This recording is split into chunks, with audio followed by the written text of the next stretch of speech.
Le 4e colloque interdisciplinaire d'Ingandajika se poursuit en bonne et due forme. Au 2e jour de ces colloques, le professeur Noël Tchani invite à explorer les sujets de père, de mère et d'épouse, les nations noires et la question du métissage des populations dans un monde globalisé. L'occasion pour lui de souligner qu'il est totalement pour la révision de la Constitution et donne quelques-uns des points sur lesquels doit être révisée cette dernière. Il nous faut réviser la Constitution de la République. J'ai pris le temps de passer en revue toute la Constitution pour détecter les faiblesses qui peuvent être corrigées. 1. L'adoption de l'anglais comme la 2e langue officielle de la RDC. Le français, c'est une langue, mais l'anglais est devenu aujourd'hui la langue de tout le monde. Il faut que nos enfants apprennent ça dès le bas âge. Cela ne va pas porter atteinte aux langues nationales. 2. La réduction du nombre de partis politiques. De plus de 1000 partis politiques, s'il vous plaît. 3. La réduction de la taille du gouvernement. Nous avons des gouvernements tout le temps, 60 ministres, 57, ils font quoi? Je propose qu'on réduise dans la Constitution à 25 ministres au maximum, y compris le Premier ministre. 4.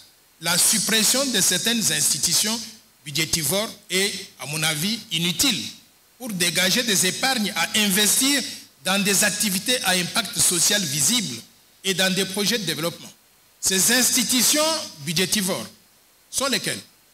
Le Sénat, les assemblées provinciales, le Conseil économique et social et certaines structures rattachées à la présidence de la République, à la primature et au ministère. 5. La suppression du mode de scrutin indirect, tant pour le Sénat de toutes les façons va le supprimer, que pour les gouverneurs des provinces. Nous avons remarqué que pour élire les provinces, pour être élu gouverneur de province, il suffit d'avoir beaucoup d'argent, vous distribuez aux gens et vous devenez gouverneur, même si vous n'êtes pas qualifié pour ça. 7.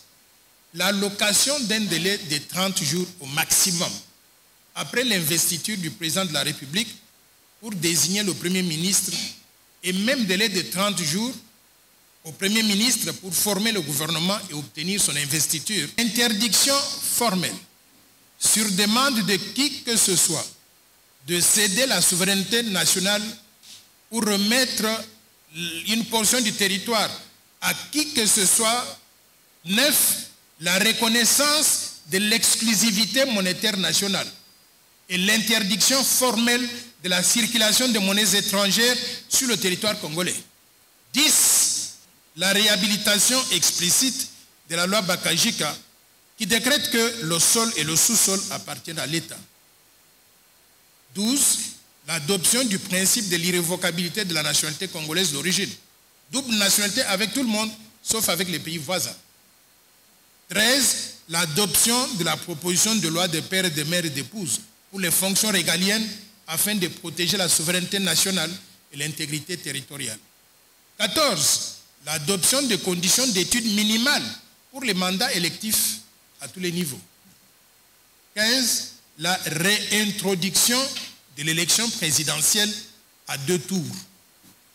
Enfin, 16. Le maintien de l'article 220 de la Constitution. Notons que l'opinion congolaise est actuellement divisée à ces sujets. En Ngandajika pour la 4e édition du colloque interdisciplinaire, Noël Tchani a saisi l'occasion pour surtout souligner que des failles importantes doivent être corrigées dans l'actuelle constitution.